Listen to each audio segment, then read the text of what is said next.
Assalamualaikum warahmatullahi wabarakatuh. Salam bahagia, Bapak Ibu Guru hebat di seluruh Indonesia.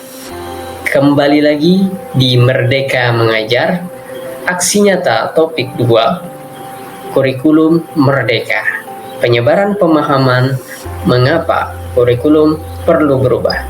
Bersama saya, Lukmanul Hakim. Bapak dan Ibu Guru hebat di seluruh Indonesia, perlu kita ketahui ada 4 topik kurikulum merdeka belajar. Yang pertama, pemahaman kurikulum dan pembelajaran. Yang kedua, murid sebagai pengembangan kurikulum. Yang ketiga, pembelajaran berdasarkan prinsip pembelajaran paradigma baru. Adapun yang keempat, struktur pembelajaran mendorong murid untuk merdeka. Topik pada kurikulum merdeka ada 2 modul. Yang pertama, kurikulum. Adapun modul yang kedua mengenai kurikulum merdeka. Perlu kita ketahui bersama, pengertian kurikulum itu adalah seperangkat rencana dan pengaturan mengenai tujuan, isi dan bahan pelajaran serta cara yang digunakan sebagai pedoman penyelenggaraan kegiatan pembelajaran untuk mencapai tujuan baru. Berdasarkan Permendikbud nomor 718/P/2020. Adapun makna dari kurikulum. Kurikulum merupakan titik awal sampai titik akhir pengalaman belajar murid. Kemerdekaan murid dalam belajar adalah jantung pengembangan kurikulum. Berdasarkan buku Basic Principle of Curriculum and Instruction, Ralph W. Taylor mengatakan bahwa ada 4 komponen kurikulum. Yang pertama, adanya tujuan. Yang kedua, adanya konten. Yang ketiga, metode atau cara. Dan yang keempat, evaluasi. Ada 3 klasifikasi kurikulum. Yang pertama, adanya tujuan pembelajaran atau konten. Yang kedua, panduan pedagogi. Dan yang ketiga, panduan asesmen. Perlu kita ketahui bersama, di kurikulum merdeka, kemerdekaan murid dalam belajar adalah jantung pengembangan kurikulum. Fungsi kurikulum bagi guru adalah untuk memandu dalam proses pembelajaran murid. Kemudian, cara optimalisasi peran dan fungsi kurikulum yang pertama di bidang budaya. Kita sebagai pendidik harus mewariskan budaya masyarakat yang relevan dengan masa kini. Adapun yang kedua, untuk masa depan, mengembangkan sesuatu yang dibutuhkan baik di masa sekarang ataupun masa yang akan datang. Kemudian, konstekstual, memilih sesuatu yang relevan, dan konstekstual sebagai kontrol sosial. Nah, mengapa kurikulum perlu berubah? Kurikulum yang baik adalah kurikulum yang sesuai dengan zamannya dan terus berkembang atau diadaptasi sesuai dengan konteks dan karakteristik peserta didik demi membangun kompetensi yang sesuai dengan kebutuhan di masa sekarang dan masa depan. Yang pertama, mengapa kurikulum perlu berubah? Yaitu agar relevan dengan perkembangan zaman. Yang kedua, agar dapat memenuhi kebutuhan belajar siswa. Dan yang ketiga, agar mampu menyiapkan generasi masa depan yang visioner. Di dalam proyeksi pendidikan OECD 2030, ada 4. Yang pertama, kognitif. Yang kedua, sikap. Yang ketiga, psikomotorik. Dan yang keempat, value atau nilai. Bukan banyaknya materi atau konten, tetapi konten materi yang esensial dalam pembelajaran yang dilaksanakan secara maksimal. Siklus pembelajaran inquiry menekankan pada rasa ingin tahu sebagai dorongan belajar. Selain itu, transformasi pembelajaran murid berfokus pada pengembangan karakter berdasarkan nilai-nilai Pancasila untuk mewujudkan profil pelajar Pancasila melalui pembelajaran berbasis proyek. Perlu kita ketahui bersama, Isu kekinian diantaranya perubahan iklim global, teknologi digital, dan industri multinasional. Menurut Satuan Pendidikan, menyiapkan kurikulum yang membantu murid menghadapi dunia yang penuh tantangan. Menurut Ki Hajar Dewantara, maksud pendidikan ialah menuntun segala kodrat yang ada pada anak-anak agar mereka dapat mencapai keselamatan dan kebahagiaan yang setinggi-tingginya, baik sebagai manusia maupun anggota masyarakat. Butuh seluruh desa untuk membesarkan seorang anak. Maknanya, perlunya peran orang tua, masyarakat, dan sekolah dalam mewujudkan kurikulum yang berpihak pada murid sebagai 3 pilar pendidikan. Konteks satuan pendidikan yang beragam membuat banyak hal yang tidak mudah diimplementasikan di dalam kelas, sehingga kurikulum yang ditetapkan secara nasional perlu diadaptasi di tingkat satuan pendidikan. Kemudian, letak geografis, perbedaan lingkungan dan ekosistem sekolah, faktor budaya dan sosiologis, serta perbedaan murid menjadi alasan mengapa kurikulum pemerintah pusat harus diadaptasi terlebih dahulu dan disesuaikan dengan kebutuhan murid di lingkungan sekolah. Hal ini bisa diterjemahkan dengan KOSP atau Kurikulum Operasional Satuan Pendidikan.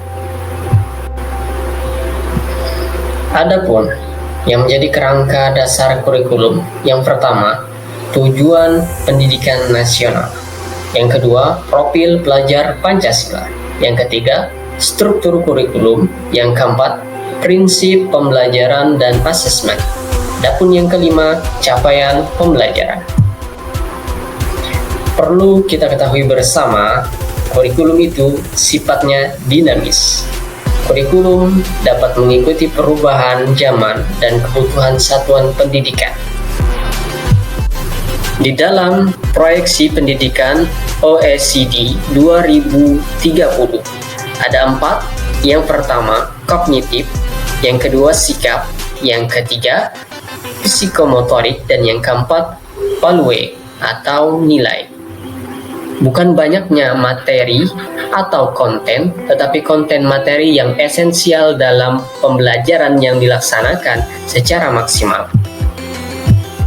Siklus pembelajaran inquiry menekankan pada rasa ingin tahu sebagai dorongan belajar.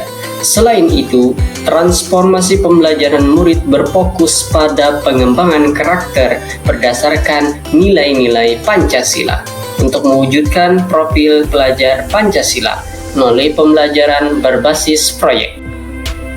Kemudian, komponen operasional satuan pendidikan terdiri dari karakteristik satuan pendidikan, visi misi dan tujuan, perencanaan pembelajaran mencakup ATP, asesmen, modul ajar, media ajar, dan program prioritas satuan pendidikan. Pengorganisasian pembelajaran mencakup muatan kurikulum, beban belajar, program intrakurikuler dan ekstrakurikuler, serta penguatan profil pelajar Pancasila. Kemudian, sistem pendampingan evaluasi dan ada 5 prinsip pengembangan KOSP. Yang pertama, berpusat pada murid. Yang kedua, konstekstual. Yang ketiga, esensial. Yang keempat, akuntabel. Dan yang kelima, melibatkan berbagai pemangku kepentingan. Perlu kita ketahui bersama prinsip pembelajaran paradigma baru. Yang pertama, mempertimbangkan kebutuhan capaian pembelajaran. Yang kedua, membangun kapasitas belajar murid menjadi pembelajar sepanjang hayat. Yang ketiga, mendukung perkembangan kognitif dan karakter murid. Yang keempat, menyesuaikan konteks kehidupan murid. Adapun yang kelima, mengarah kepada masa depan yang berkelanjutan. Perbedaan cita-cita murid dulu dan sekarang. Kalau ditanya cita-cita murid dulu, maka mereka akan memberikan jawaban, cita-cita saya ingin menjadi guru, tentara, polisi, dan pilot.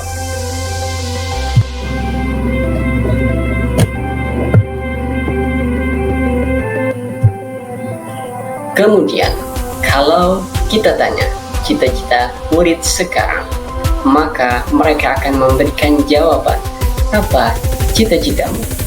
Cita-cita saya ingin menjadi animator, gamer, YouTuber, dan influencer. Maka itulah menjadi dasar penyebaran pemahaman mengapa kurikulum perlu berubah. Sebagai pendidik, kita harus memahami tren kehidupan siswa. Sebagai seorang guru, harus mengikuti dan memahami tren kehidupan siswa yang tergolong generasi Z dan Alpha. Menurut penelitian bahwa mereka sulit dipisahkan dengan media sosial. Keadaan ini bisa dimanfaatkan oleh guru untuk meningkatkan pembelajaran seperti pengumpulan tugas melalui aplikasi Google Classroom, kemudian latihan soal melalui Google Form, dan membuat video pembelajaran melalui aplikasi video. Maka, untuk mewujudkan tujuan kurikulum, kita sebagai pendidik belajar mengklarifikasikan pembelajaran yang sesuai dengan kebutuhan dan karakteristik siswa. Kemudian, sebagai orang tua, harus memahami perkembangan dan kebutuhan anak. Dan sebagai pemerintah, mengikuti perkembangan dunia pendidikan dan memfasilitasi kebutuhan pendidikan yang terus berkembang.